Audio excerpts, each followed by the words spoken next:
everyone, welcome to पूर्वास cafe clash.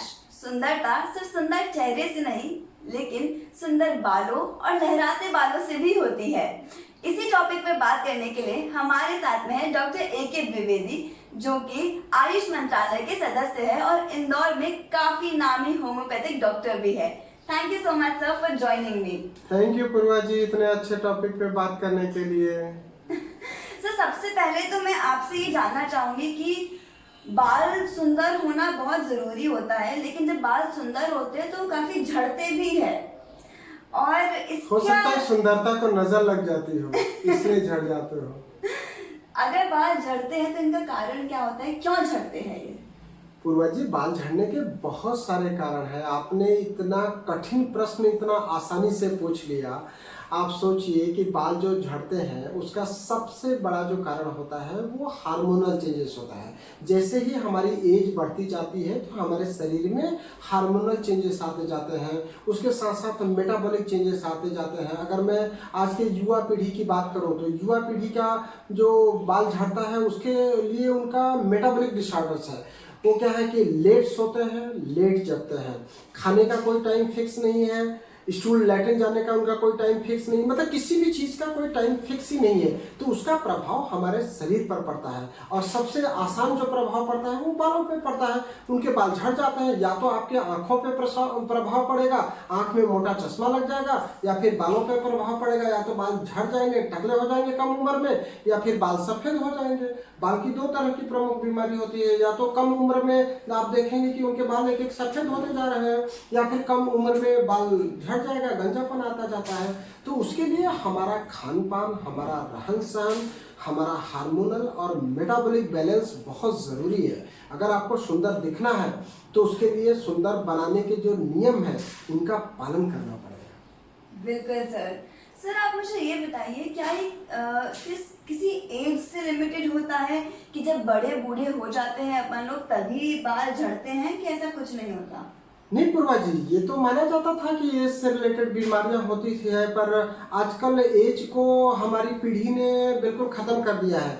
25 साल के लड़के का भी बीपी बढ़ जाता है, वो बीपी का दवाई लेता है। 30 साल के लोग भी, 25 साल के लोग भी शुगर की दवाई खा रहे हैं। 25 से 30 साल के लोगों को भी हार्ट अटैक आ जा रहा है, 15 साल वाले को भी गठिया हो जा रहा है। तो एज से रिलेटेड जितनी भी बीमारियां होती थी अब उस पर एज का कोई लेना देना नहीं है। हालांकि बाल झड़ना तो एज रिलेटेड ही था, ओल्ड एज में लोगों के बाल झड़ जाते थे, कम हो जाते थे, पर आजकल नई पीढ़ी के लोग ही काफ़ी सारा दिख जाएंगे। मेरा मत देखें, मैं तो 48-50 साल का हो गया, काफ़ी सारे बाल हैं, पर मेरे छोटे भाई का भी बाल झड़ गया है, तो मुझे बड़ा आश्चर्य लगता है। तो मुझे लगता है कि जो स्ट्रेस है, स्ट्रेस बहुत ज़्यादा उसके लिए रिस्पॉन्सिबल है। आजकल जो टारगेट बेस्ड जॉब करते हैं, जिनको उनका टारगेट जो पूरा करना उनके जीवन का सबसे बड़ा लक्ष्य है, तो उस टारगेट के चक्कर में अपने हेल्थ को ध्यान नहीं देते हैं और वो असर दिखता है बालों पे।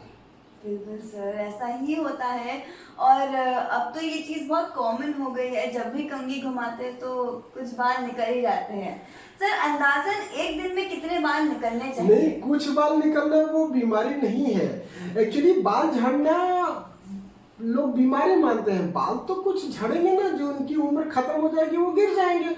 सबसे जो जरूरी है बालों का ग्रोथ, जितना झड़ता है उतना ग्रोथ अगर आपका हो रहा है तो बिल्कुल कमी दिखेगी नहीं। लोगों का ग्रोथ होना रुक जाता है। जिस स्पीड में बाल झड़ते हैं उस स्पीड में ग्रोथ नहीं होता है, तो इसलिए गंजापन आ जाता है। तो ऐसा सबके लिए अलग अलग हो सकता है। बालों का झड़ना कोई एक ऐसा फिक्स नहीं है, पर 100-150 बाल अगर वो झड़ रहे हैं तो ऐसा कोई प्रॉब्लम नहीं है। लेकिन अगर you are having a handful of hairs, कई सारी लेडीज आती हैं जो ऐसा बालों का गुच्छा लेकर के आती हैं कि डॉक्टर साहब देखिए इतने सारे बाल मेरे झड़ गए। तो अगर इतना सारा दिन में झड़ रहा है तो वो बीमारी हो सकता है। लेकिन अगर झड़ने के साथ साथ रीग्रोथ अच्छा है तो वो कोई बीमारी नहीं। भाई कई लोग बाल कटवाते हैं तो बाल कटाते हैं तो उनका 15 दिन में, महीने भर में बाल वापस कटवाने जैसा बढ़ जाता है। कई लोगों का 2 महीने में बढ़ रहा है, 3 महीने में बढ़ रहा है। तो बालों का ग्रोथ, रीग्रोथ कितना है वो मेन चीज है जिसको ध्यान देना चाहिए। मतलब झड़ने के बजाय आप रीग्रोथ पे ध्यान दीजिए। जी सर। सर इस बारे में तो हम बात करते ही हैं, लेकिन आप मुझे ये बताइए, कई सारी ऐसी दवाइयाँ होती हैं जो हम खाते हैं और उनके साइड इफेक्ट्स हम आते हैं तो हमारे बालों पर भी उनका साइड इफेक्ट होता है। जी उनके पूर्वा साथ जी, में क्या? बहुत सारी ऐसी दवाइयाँ हैं आजकल जिसके लेने से लोगों के बाल झड़ जाते हैं। अगर मैं कैंसर के मरीजों की बात करूं तो कैंसर में कीमोथेरेपी और रेडियोथेरेपी लेने के बाद उनके बाल झड़ जाते हैं। कई सारी लेडीज़ को भी आपने देखा होगा कि वो गंजी हो जाती हैं, उनके बाल झड़ जाते हैं। बड़ा दुखद वो फेज़ होता है, हालांकि थोड़े समय बाद उनको बाल वापस आ जाते हैं। पर फिर भी दवाइयों का सेवन बिना डॉक्टरी सलाह के नहीं करें। दवाइयों के साइड इफ़ेक्ट के स्वरूप आपके बाल झड़ भी सकते हैं, सफ़ेद भी हो सकते हैं। कई लोगों को स्किन की बीमारी रहती है, स्किन की बीमारी के कारण बाल झड़ जाते हैं। स्किन ट्रीटमेंट भी आप संभल करके लें। कई लोगों को स्कैल्प सोरियासिस हो जाती है, उसके कारण बाल झड़ जाते हैं। तो जो भी ट्रीटमेंट आप ले रहे हैं वो चिकित्सकीय सलाह में ही लें। किसी भी दवाई का किसी को भी साइड इफ़ेक्ट हो सकता है। जी सर, जी सर। सर मुझे आप ये बताइए, जैसे आपने बताया कि रीग्रोथ होना ज़रूरी है, तो सबसे पहले हेयर लॉस को स्टॉप कैसे कर सकते हैं हम? नहीं, हेयर लॉस तो पूरी तरह से स्टॉप होना संभव ही नहीं है ना, स्टॉप नहीं कर सकते हैं। रीग्रोथ को विशेष रूप से ध्यान दें। उसके लिए आपको डाइट में ध्यान देना पड़ेगा, आपको हेल्दी फूड लेना पड़ेगा, आपको प्रोटीन लेना पड़ेगा, आपको आयरन लेना पड़ेगा। जैसे जैसे एज बढ़ती जाती है तो हमारा जो बोन मैरो है, red bone marrow yellow bone marrow में चेंज हो जाता है। उसके कारण ब्लड बनना कम हो जाता है। अगर मैं 40 प्लस की बात करूं तो रेड बोन मैरो कम हो जाता है 40 प्लस वालों को, उसकी जगह येलो बोन मैरो आ जाता है जिसमें रेड ब्लड सेल का बनना कम हो जाता है। तो ऐसे लोगों को प्रोटीन और आयरन की डाइट लेना चाहिए। प्रोटीन, आयरन, कैल्शियम और विटामिन सी, अगर ये आपके डाइट में प्रॉपर है तो रीग्रोथ अच्छा रहेगा। हमारे अगर पूर्वजों की बात करें तो वो लोग बोलते हैं कि आंवला जो है इस धरती पर अमृत समान है। तो आंवले का मुरब्बा खा सकते हैं आप, आंवला कैंडी आता है, आंवले का पाउडर आता है, आंवला जूस आता है। कई लोग आंवले के रस से बालों को धोते हैं, आंवला, रीठा। तो आंवला आप मतलब बालों के धोने के लिए भी प्रयास कर सकते हैं, उसका रस या उसका पाउडर। उसके साथ आंवले को खा सकते हैं। आंवला जो है आंखों पर भी अच्छा काम करता है और बालों पे भी काम करता है, और विटामिन सी का रिचेस्ट सोर्स है जिसका बहुत कम लोगों को एलर्जी होता है। बाकी जो विटामिन सी के सोर्सेस हैं उससे कई लोगों को एलर्जी भी होती है। तो आंवला को शक्कर के साथ उसका मुरब्बा बनाया जाता है, शक्कर के साथ आंवला कैंडी बनाया जाता है, तो उससे उसका नुकसान नहीं होता है। तो वो आपको प्रॉपर तरीके से हेयर ग्रोथ में हेल्प करेगा। जी सर। सर जब ऐसी कुछ बीमारी या ऐसा कुछ हमारे साथ में होता है कि बाल झड़ रहे हैं तो डॉक्टर के पास जाने में भी हम 2 बार सोचते हैं। घर में क्या उपाय कर सकते हैं इसके हम?